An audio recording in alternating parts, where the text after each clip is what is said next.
Stay tuned for urban legends to ghostly tales of the paranormal, because now it's time for Message on the Wall. This is Message on the Wall and the Murphysboro Mud Monster, a creature that in the summer of 1973 brought terror to this small rural town in Illinois.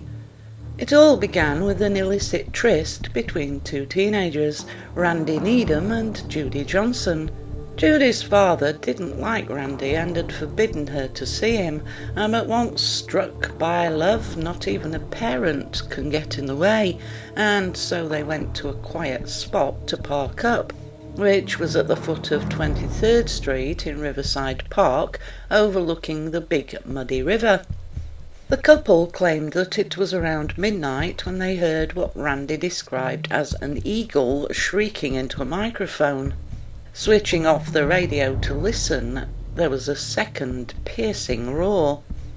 Hearing the crunch of brushwood, Randy flicked on his headlights for a terrifying sight to meet their eyes. Seeing a huge creature lumbering towards them, Randy managed to start the engine and drive away from the scene with a shaken Judy beside him. For a while they drove in silence before discussing what they should do. They knew that someone else could just as easily come face to face with the frightening creature and not be so lucky. Though it would mean Judy's father finding out about the secret romance, they both agreed that they should report the incident to the police and made straight for the Murphysboro police station. It was just before midnight on June the 25th, 1973, when they filled out a report headed Unknown Creature, describing it as an oversized gorilla about 8 feet tall with mud-caked white hair. The police chief, Ron Mannering, believed the couple had seen something frightening enough to bring them to the police station. They had nothing to gain by giving their story, with Judy having to face her father and not forgetting to mention the ridicule from the local community. Though they didn't believe it was a monster the couple had seen, Merrill Lindsay and Jimmy Nash were sent to investigate. And it wasn't long before Officer Nash found large footprints on the riverbank. Bending over to inspect the prints, estimating them to be 10 to 12 inches in length, a shrill, piercing screech came from close by.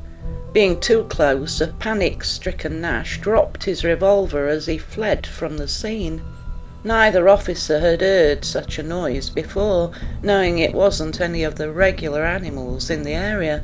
It was 2 hours later, having recomposed themselves, that they returned, this time with Officer Bob Scott and Randy Needham.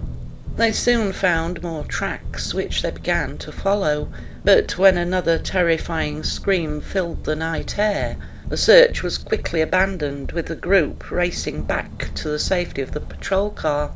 Regaining their courage, they set out again, but only heard what sounded like someone, or something, running in the shallow waters at some distance.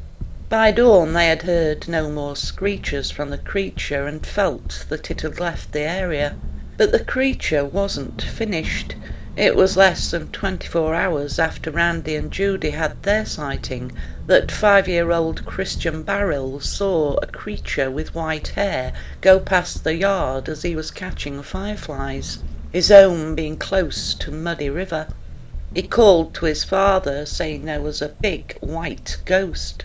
Moments later it was seen by the neighbour Cheryl Ray, who was looking up at the star-filled sky with her boyfriend Randy Creeth.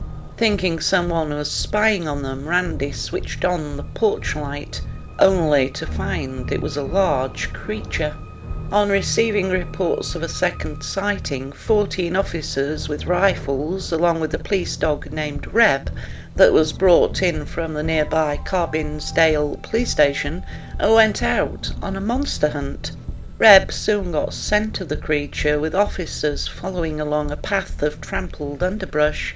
Reb led them to a barn, but then the dog began to shake and whimper with fear, something his handler had never seen before, as the German Shepherd had always shown great courage. It was enough for those on the chase to realise they needed backup, and calling for help from neighbouring police departments, the posse waited. Unfortunately, or more fortunately for the creature, they had waited too long and it had managed to slip away. Over the next 10 days, more sightings stirred up posses among the locals that had police more worried that someone could end up getting shot. The last of the mass sightings came on July the 7th, when a carnival came to town. It was around 2 a.m. when the ponies began to whinny. 3 carnival workers went to investigate, seeing the animals pulling on their ropes with their eyes rolling in terror, and then they saw what was causing so much fear.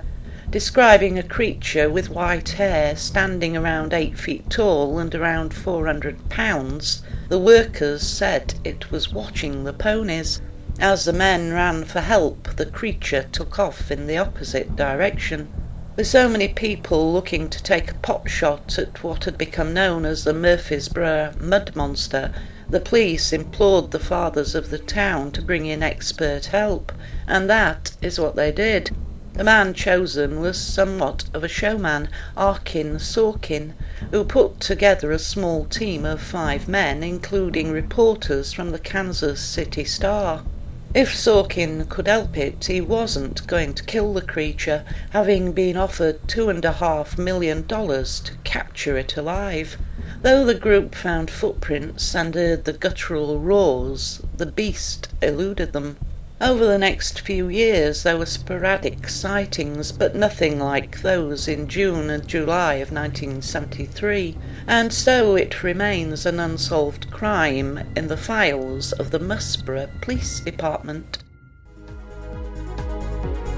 You've been listening to Message on the Wall, brought to you by Paranormal X, your website for everything paranormal at www.paranormalx.yolasite.com.